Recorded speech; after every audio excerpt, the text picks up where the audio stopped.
ಒಂಚೂರು ಇದಾಗೈತೆ.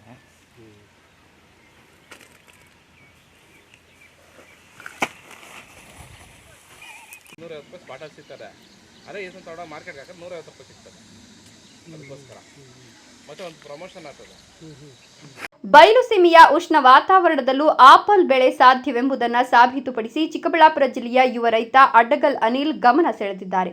ಸಾಮಾನ್ಯವಾಗಿ ತಂಪು ಪ್ರದೇಶಗಳಲ್ಲಿ ಮಾತ್ರ ಬೆಳೆಯುವ ಆಪಲ್ ಬೆಳೆ ಇದೀಗ ಬಿರುಬೇಸಿಗೆಯ ನಡುವೆಯೂ ಗೊಂಚಲಾಗಿ ಫಲ ನೀಡುತ್ತಿರುವುದು ರೈತರಲ್ಲಿ ಹೊಸ ಆಶಾವಾದ ಮೂಡಿಸಿದೆ.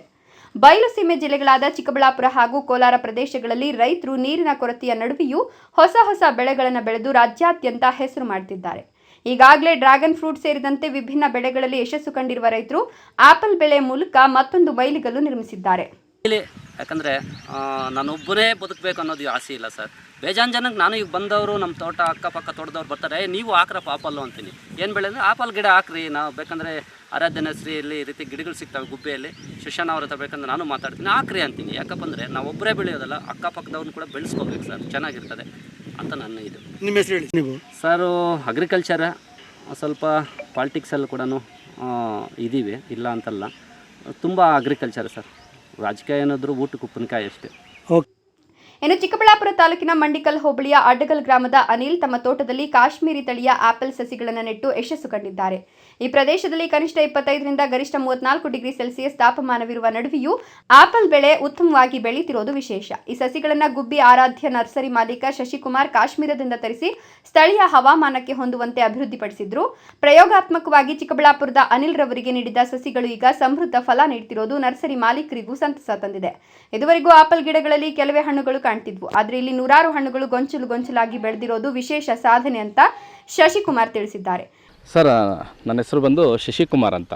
ನಮ್ಮದು ಬಂದು ಆರಾಧ್ಯ ನರ್ಸರಿ ಗುಬ್ಬಿ. ನಾವು ಸೀಬೆ ಗಿಡದಲ್ಲಿ ತುಂಬ ಹೆಸರಾಗಿದೆ ನಮ್ಮ ನರ್ಸರಿ ಇಡೀ ಕರ್ನಾಟಕದಲ್ಲಿ, ಅದರಲ್ಲೂ ಎಸ್ಪೆಷಲಿ ನಿಮ್ಮ ಕೋಲಾರ ಚಿಕ್ಕಬಳ್ಳಾಪುರ ಭಾಗದಲ್ಲಿ ಚಿಕ್ಕಮ್ಮಿ ನಾವು ಏನಿಲ್ಲ ಅಂದರೂ ಒಂದು 4ರಿಂದ 5 ಲಕ್ಷ ಗಿಡಗಳನ್ನ ಸೀಬೆ ಗಿಡಗಳನ್ನ ಕೊಟ್ಟಿದ್ವಿ. ನಾನೊಂದು ಸಲ ಕಾಶ್ಮೀರ್ಗೆ ಹೋಗಿದ್ದೆ, ಟ್ರಿಪ್ಗೆ ಅಂತ ಹೋಗಿದ್ದಿದ್ದು. ಸೊ ಆವಾಗ ಅಲ್ಲೊಬ್ಬರು ನನಗೆ ಆಪಲ್ ಬೆಳೆಗಾರರು ಸಿಕ್ಕಿದ್ರು. ನೋಡಪ್ಪ, ನಿಮ್ಮ ಸೈಡು ಕೂಡ ಬರುತ್ತೆ, ಈ 1-2-3 ತಳಿ ಇದ್ದಾವೆ, ಅಣ್ಣ ಮತ್ತು ಹರ್ಮನ್ 99 ಮತ್ತು ಡಾರ್ಸೆಟ್ ಗೋಲ್ಡನ್ ಅಂತ, ಯಾಕೆ ನೀವು ನಿಮ್ಮ ಕಡೆನೂ ಈ ಆಪಲ್ ಕೃಷಿನ ಮಾಡಬಾರ್ದು ಅಂತ ಹೇಳಿದ್ರು. ಒರಿಜಿನಲ್ ಗಿಡಗಳನ್ನೇ ಮಾಡ್ಕೊಂಡಿದ್ದೆ, ಇಂಪೋರ್ಟ್ ಮಾಡಿಕೊಂಡು ಅದನ್ನು ಬೆಳೆಸ್ತಾ ಇದ್ದೆ. ತುಂಬ ಚಿಕ್ಕ ಗಿಡಗಳು ಬಂದಿದ್ವು, ಗ್ರಾಫ್ಟ್ ಮಾಡಿರೋದು, ಅದನ್ನು ಇಲ್ಲೇ ತಂದು ನಾವೇ ಗ್ರಾಫ್ಟ್ ಮಾಡಿಕೊಂಡು ಬೆಳೆಸ್ತಾ ಇದ್ದೆ. ಆ ಟೈಮಲ್ಲಿ ಕಾಲ್ ಮಾಡಿದವ್ರೆ ಅಡ್ಗಲ್ ಅನಿಲ್ ಅವರು.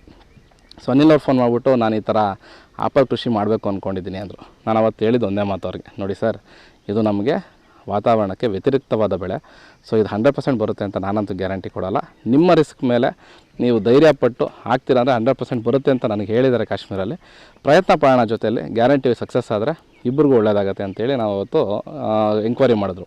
ಇನ್ನು ತಮ್ಮ ತೋಟವನ್ನು ಪ್ರವಾಸಿ ಕೇಂದ್ರವನ್ನಾಗಿ ರೂಪಿಸುವ ಆಸೆ ಅನಿಲ್ ವ್ಯಕ್ತಪಡಿಸಿದ್ದಾರೆ. ಮಾರುಕಟ್ಟೆಗೆ ಕಳಿಸುವ ಬದಲು ಜನರು ನೇರವಾಗಿ ತೋಟಕ್ಕೆ ಬಂದು ಹಣ್ಣುಗಳನ್ನು ಆಯ್ಕೆ ಮಾಡಿಕೊಂಡು ತೋಟವನ್ನು ನೋಡಿ ಅನುಭವಿಸಲಿ ಅನ್ನೋದು ಅವರ ಆಶಯ.